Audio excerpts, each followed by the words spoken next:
Ako'y umakyat kanina rito ng ako'y akay. Alam ko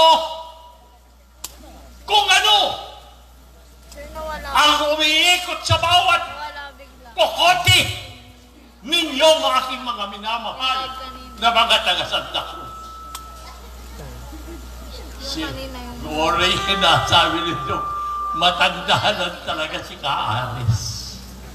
Hindi ito ang Aris na nakita ninyo ng 2010 na tumulong sa mga bilas ko upang sila'y mailuklok sa kapangyarihan.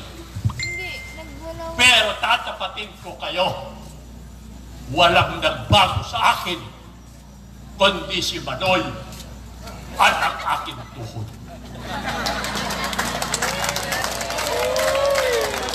Ako'y nakikinig sa radyo. Dalawang lalaki, inatanong ng isang lalaki, pare, ano na ang pinakamalungkot mong buhay na ginanas? Ayan, sabi ng tinanong, pare, napakalungkot pag nagabukasan ng klase. Wala akong maibayad na matrikula. Ay ako'y hanap ang Bombay para ako'y makautang. Kaya napakahirap yan. Yan namang isa ikaw, pare. Ano naman ang pinakamalaki mong problema? Ay, ang pinakamalaki pa ng problema, pare, pag ako'y nagkakasakta ng aking mga anak. Wala akong maibayad sa ospital. Sulit ako sa mga 5-6 para ako'y makapangutang. Yung dalawang tinanong yung nagtatanong. Ay, ikaw naman nandiyan, pare, ano naman ang problema sa buhay? Nako, ang sagot ay, pare, maigi kayo. Tuwing bukasan lamang na klase, kayo nagkakaproblema. Ikaw naman nandiyan, pare, pag pinagkakasaktan. Ako!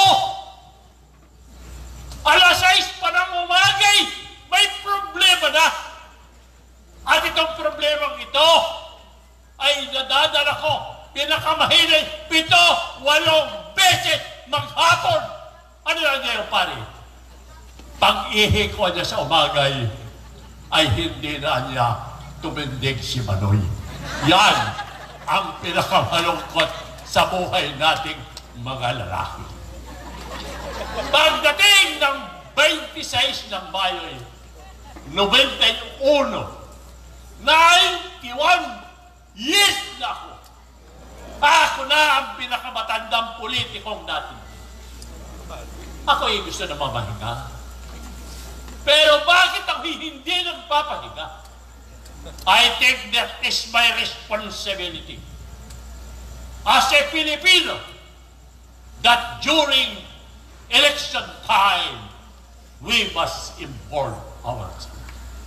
Dapat magpaliwanag ako dito sa halalang ito sapagkat nakasalalay ngayon sa susunod na taon kung ano ang mangyayari dito sa bayan ito.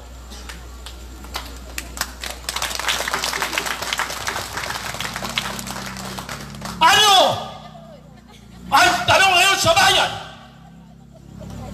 Nasiyahan ba kayo sa 3 taon na pinamuno ng mga pulahan?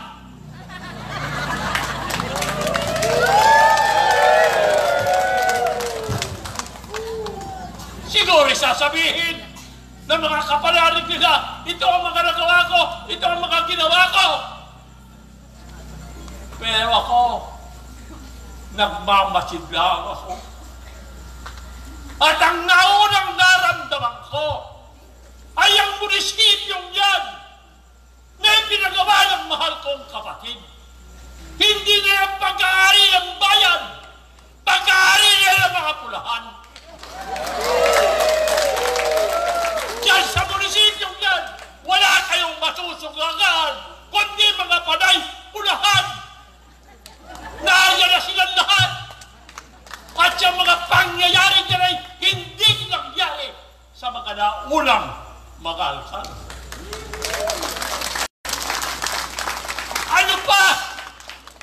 aking napupuna. Yung calamity fund. Ang calamity fund din kailangan ibigay yan agad. Ano ginagawa? Tinago! 2 taon! At ngayon lamang ibinibigay! At sa pagbibigay, may mga paritrato-ritrato pa! Nang gusto'y palabasin ay yung ibinibigay ay galing sa bulsa ng mga pulahan. Hindi sa pulahan yan! Kwarta natin yan! Huwag natin lukuhin ang mamamayan. At kayo ba na nalilito ngayon ay papayag na muling maluko? Ito ang mga lalaking pinili ko. Ito ang mga inindos ko. Ito ang makakapagbigay sa inyo. Kaya si Tonton, kaya munti nang mamatay ng ipanak yan. Ako ang ama-amahan yan. Anak parak yan ng aking asawa. Oras ito'y gumawa ng masama. Yan si Geraldine, anak ng aking kumparing Perse. Kilala ko ang mga lahi ito. Ito'y hindi magnanakaw. Ito'y magsisilbi. Kaya dito sa mga huli ng buhay ko, mahal ko itong bayan. Malaki ang utang na loob naming magkapatid sa inyo. Kung sa bagay kayo na naririto'y, hindi kayo bumukuto sa akin. No, ako'y mag-gobernador. Hindi kayo, marami sa inyo'y buga pa. Hindi pa kayo bata.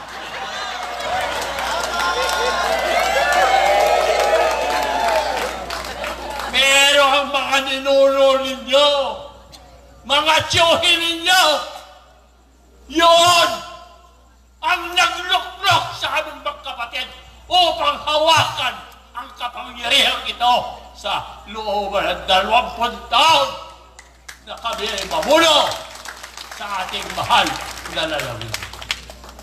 Ito na marahil ang magiging huli na makikita ninyo ako. Pagdating ng 2020, 94 na po ako. Pero hihilingin ko ito sa inyo na may luha ang puso ko ngayong gabi. Bigyan ninyo ako na bago ako mamatay ay makita ko itong mahal kong bayan ito sa kamay ng mga tao ito. Sila ang magiging tunay na mga lingkod. At kung yan ang mangyayari, kayo lahat na bumubuto dito, kayo ang bayani ng bayan ito. Dahil doon lahat, salamat. Kayo na lang ang natitira. Yung umalis, kumpresido na yun, na atin na yun. Siguro naman kayong natira, napaliwanagan ako na kayo. Siguro naman sasamahan na ninyo ako. Masama ba nga kayo sa akin? Ako'y parang, ay ako kanina, ako'y nasa buwak, ako'y pabarosa, biglang awa, ako'y doon humingi ng awa, na sana itong aking mga kandidatong inadala ay magtagumpay. Ako'y matagal din ng politiko. Pero itong mga klase ng mga pinili ni Geraldine ng mga konsyal, aba, ay pambatas ang pambansa itong mga ito. makikita mo well-divided ang choice nila para maging Christian. Butosan natin po sila. Sa inyo lahat, alam naman ninyo, ako'y parating panghuli. Dapat ako na may matanda na. Ay ako'y ipauna. Pero, order de meses, wala na tayo magagawa. Sa inyo lahat na minamahal kong nakasagda ko. Huling kahiligan. Samahan po ninyo ako sa mga tabi ko. Maraming salamat.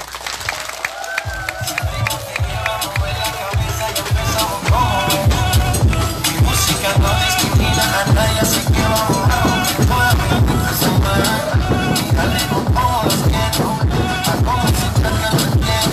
El mundo los quiere, me quiere. Y ahora me sumar.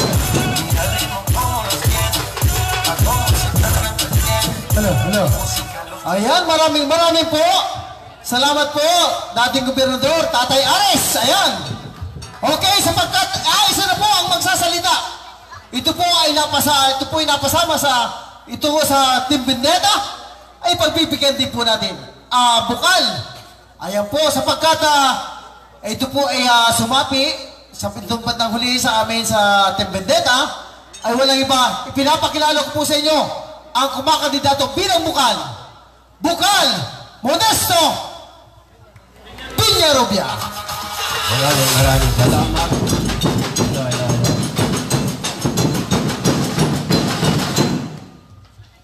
Hello.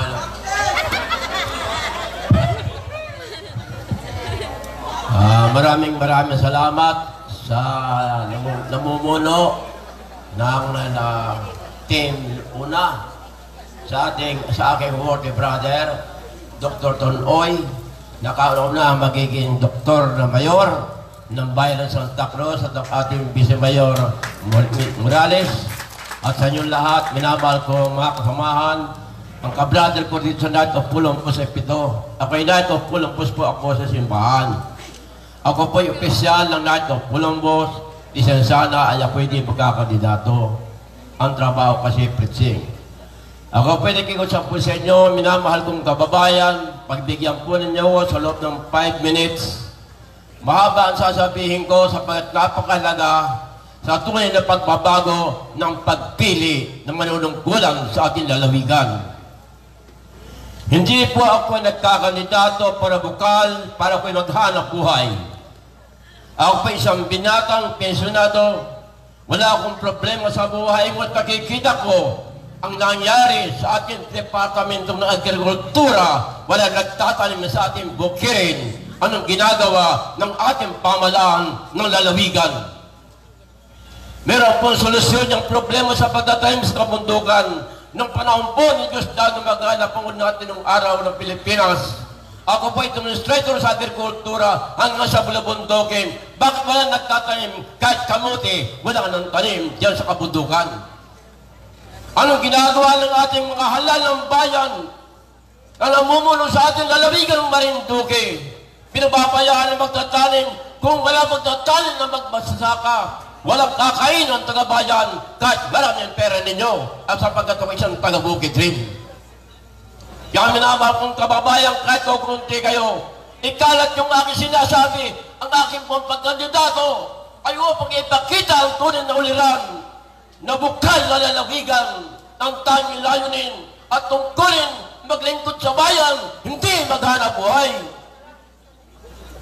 Hindi ako maghahanap buhay, hindi ako mumurakot, kaya tinutuwid ko lahat ng botante, kaya di tayo kakakuha ng mahusay mula sa ating bayan sapagkat nang nagsakatin po ang kislap ng salpi. Ang kailangan po natin, ang ating panghalalang bayan, public servant, ang ibig sabihin, sila ay dapat tapat kung maglingkod sa bayan, lahat ng problema yung solusyon. Ang akin pong gagawin, na ako'y laging bukal sa inyong tulong, minamahal kong kababayan. Ang agrikultura, ang wala kong tutukan, pangalawa po ang kalusugan at ang kabataan natin na out of school youth, at ang mga senior citizen, pinababayaan ng ating lalawigan, pinababayaan ng ating pulong bayan. Isa po ako sa apektado doon sa senior citizen at sa tinatawag damage. Kaya, minamahal kong kababayan, napakadaming sasabihin kong napakalaga sa ikaunlad natin sa tuwing na pagbabago. Ulang-ulang pagbabago sa tamang pagpili ng mga kandidato manunungkulan sa ating bayan at buong lalawigan. Kaya minamahal kong kababayan, ako'y nagpapasalamat sa aking brother, si Dr. Oy, na magiging mahusay na mayor ng ating bayan ng Santa Cruz at ang kanyang Vice Mayor Morales. Ako'y binigyan ng pagkakataon na magsalita rito kahit wala ng tao.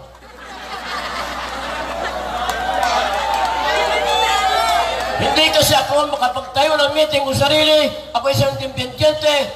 Sa simula pa, hindi ako sumasali sa partido.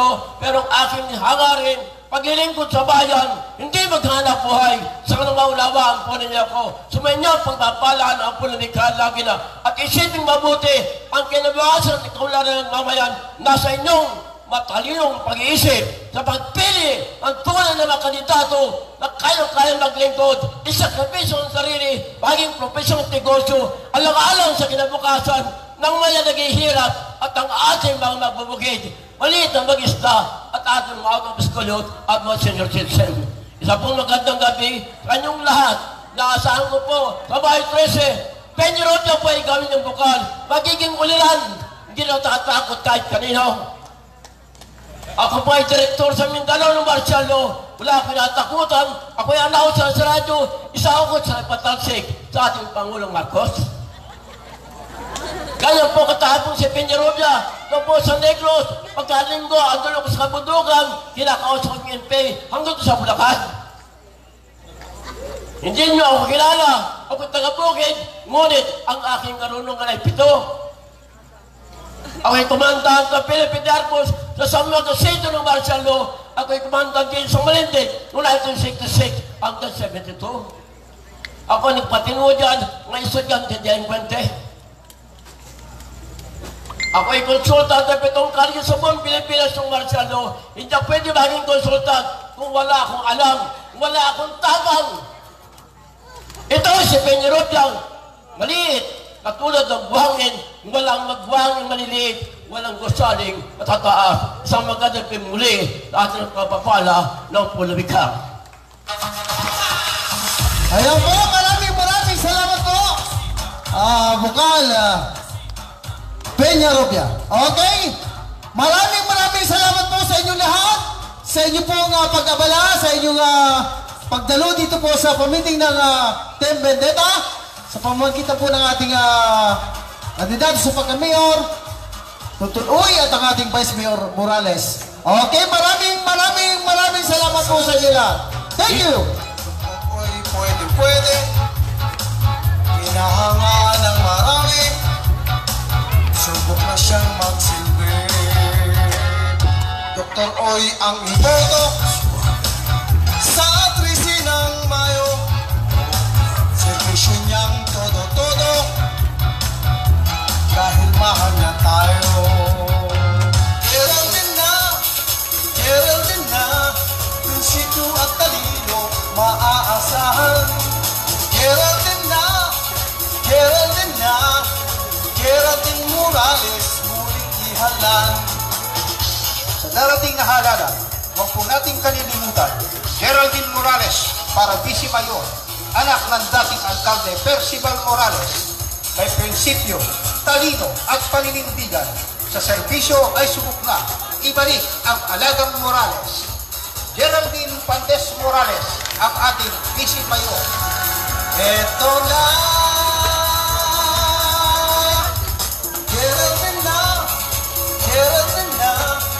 Geraldine Morales, muling ihalan.